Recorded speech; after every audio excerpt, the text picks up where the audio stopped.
Hey, xin chào các bạn. Chào mừng các bạn đã quay trở lại với channel của tôi. Và trong video clip ngày hôm nay thì chúng ta sẽ cùng quay trở lại với chủ đề là các đơn vị dàn phóng tên lửa. Làm thế nào để có thể nâng cấp được nó và tại sao mình lại có video clip này thì chúng ta sẽ xem ở phần tiếp theo của video clip nhé. Và đừng quên hãy để lại cho mình một like, share và comment ở phần bên dưới suy nghĩ của các bạn như thế nào về đơn vị này ở thời điểm hiện tại thì hãy cho mình biết nhé. Ok, let's go.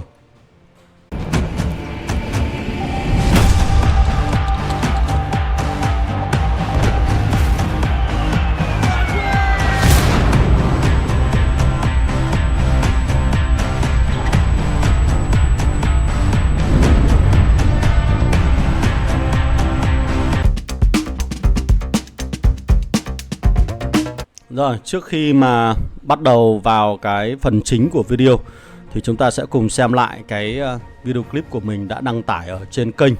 Cái video clip này đã diễn ra được 9 tháng trước, tức là chúng ta đã có một khoảng thời gian gần như là 1 năm để kiểm chứng và nhìn thấy sự quay trở lại của đơn vị dàn phóng tên lửa.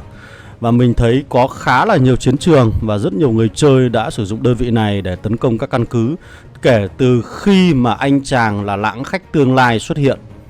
9 tháng trước mình đã làm cái video clip này để kiểm thử khả năng đốt cháy căn cứ cho các bạn so với anh chàng Thiên Lý Nhãn.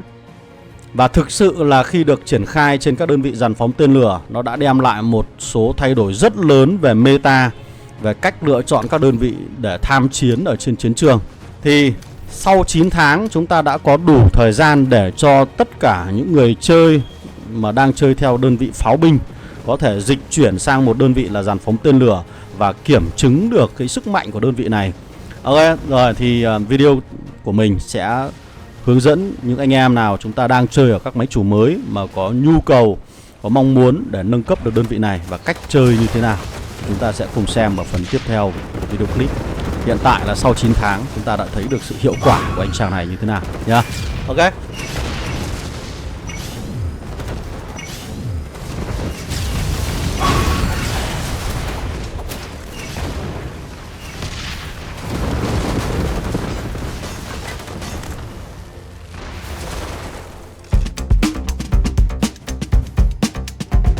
Rồi, trước tiên thì chúng ta sẽ điểm qua điểm mạnh và điểm yếu của đơn vị này, để từ đó các bạn sẽ cân nhắc xem dựa trên những điểm mạnh và điểm yếu như vậy thì mình có nên chơi nó hay là không. Ở đây mình lấy một ví dụ là đơn vị dàn phóng tên lửa ở cấp độ 7.0.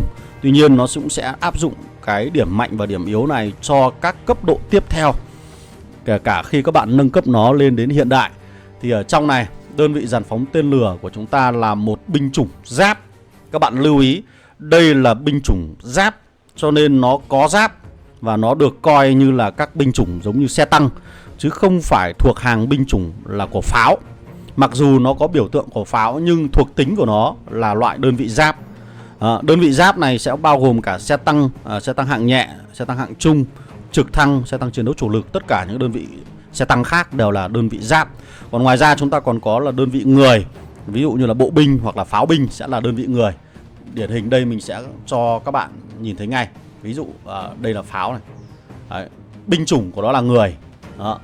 Và bộ binh cũng là binh chủng dạng người. Đấy, personnel. Đó.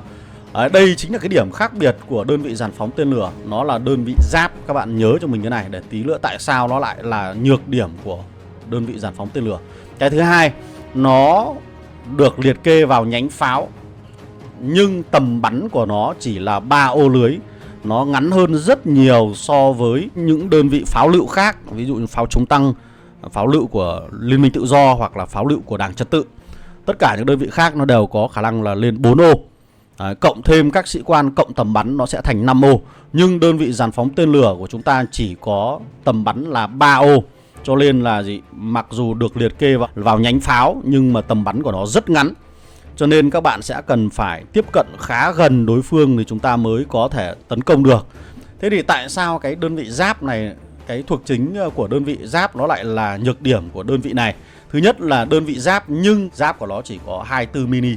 Nó thấp hơn rất nhiều kể cả những đơn vị xe tăng hạng nhẹ của các bạn. Giáp nó đã là 56 mili rồi. Cho nên là cái đơn vị giáp này nó lại có giáp rất nhỏ.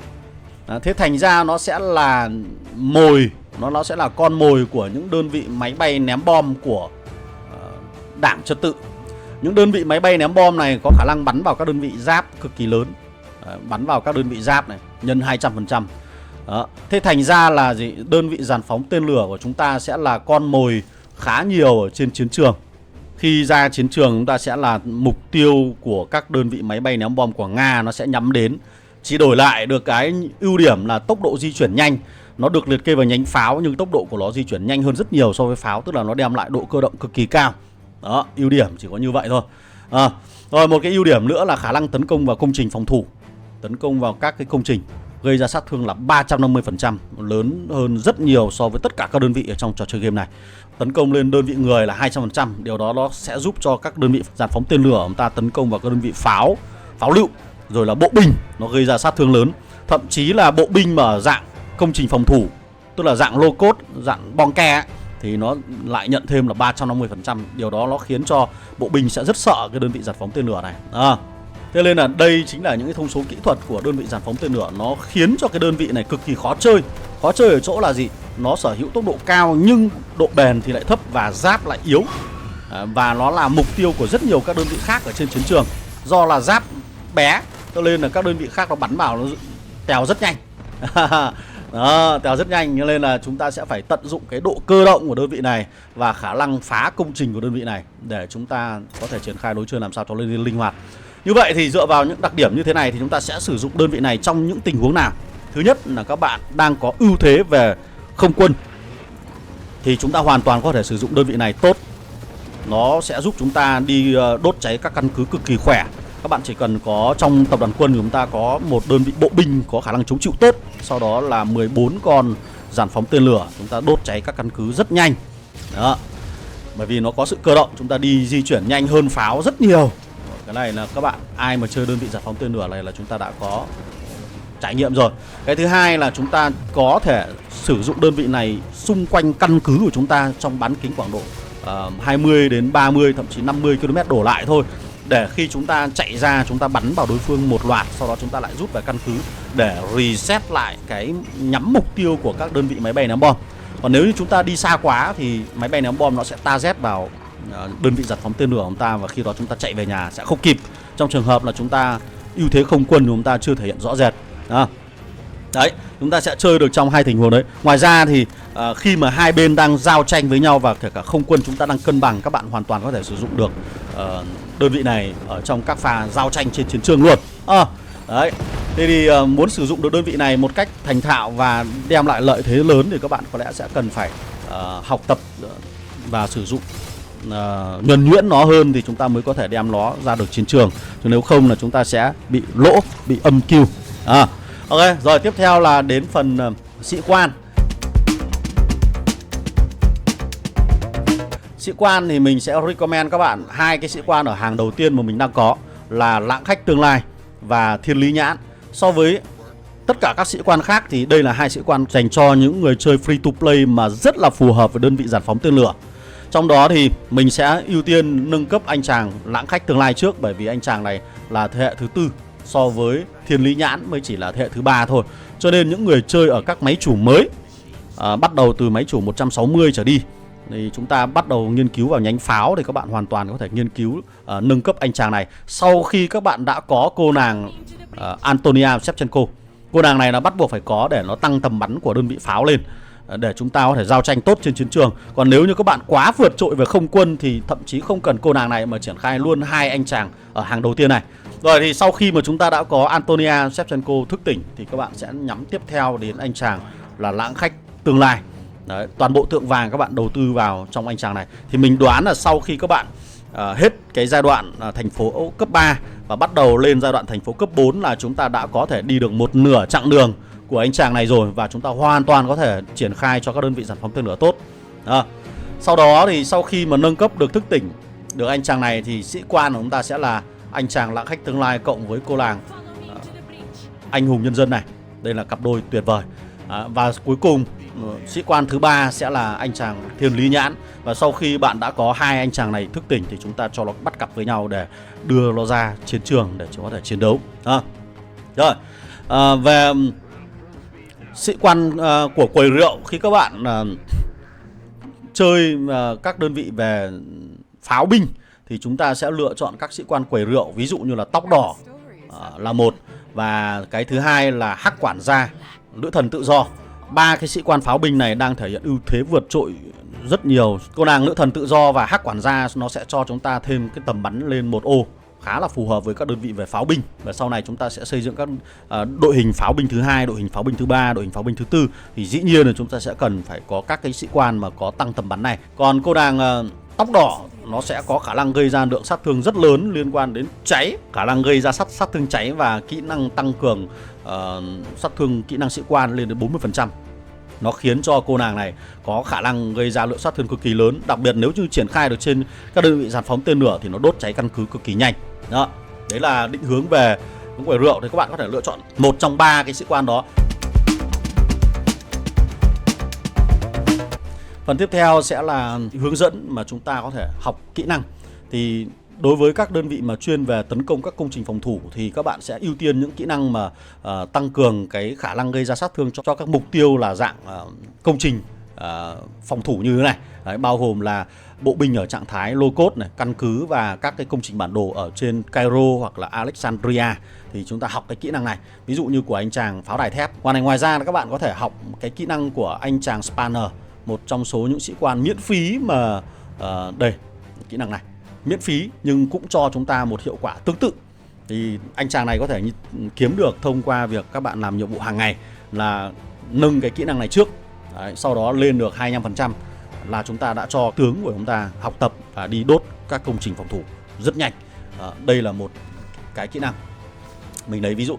Cái kỹ năng thứ hai, cái nhóm kỹ năng thứ hai sẽ là những kỹ năng mà dạng cân bằng, ví dụ như là những kỹ năng mà tăng cường kỹ năng sĩ quan giống như là của anh chàng Frostfire này, hoặc là của cô nàng Margarita này, đều tăng sát thương và kháng sát thương lên 10%, khá là tuyệt vời.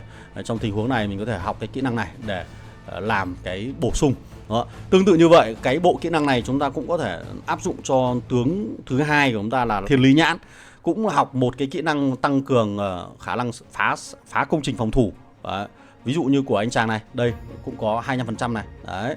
Rồi là pháo đài thép như mình vừa nói là 25%.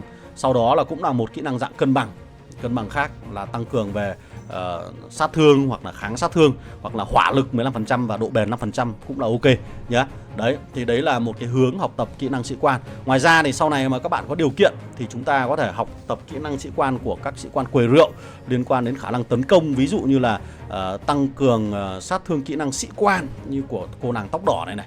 Đấy. Đây này. Đấy. Ví dụ như là cái kỹ năng này nếu như các bạn có nó lên được level 5, nó sẽ tăng lên 40%, hoàn toàn tuyệt vời. Rất là tuyệt vời luôn. Còn nếu không thì chúng ta không sử dụng cô nàng Antonia Shevchenko thì các bạn có thể sử dụng cái kỹ năng 25% của cô nàng đó để triển khai vào đơn vị pháo của chúng ta cũng được. Cái này nó là phải là linh hoạt trong quá trình mà mình sử dụng. Ví dụ như kỹ năng này. Đấy, tăng cường 25% sát thương kỹ năng sĩ quan, khá là tuyệt vời. Ok. Đấy. Thì trên đây là toàn bộ những cái hướng dẫn cơ bản dành cho những người chơi mà chúng ta muốn đầu tư vào đơn vị dàn phóng tên lửa. Tuy nhiên để sử dụng được đơn vị này thì có lẽ là chúng ta sẽ cần phải trực tuyến hoặc là đưa vào các tập đoàn quân mà chuyên về các dàn phóng tên lửa nữa. Và để nó thành thạo và thực sự trở thành hung thần thì có lẽ là chúng ta sẽ cần phải có thêm nhiều yếu tố khác. Ví dụ như kỹ năng của người cầm tập đoàn quân, rồi là ưu thế về lực lượng không quân, và khả năng là có thể là chúng ta sẽ tiêu diệt những căn cứ đang offline, farm hoặc là đang không trực tuyến ở trên bản đồ. Cái đấy là hoàn toàn là ok nhá. Rồi, với hy vọng là với những cái gợi ý như vừa rồi thì các bạn đã có thể có cho mình được một cái định hướng để chúng ta nâng cấp đơn vị dàn phóng tên lửa để chúng ta chơi từ đầu. Đó.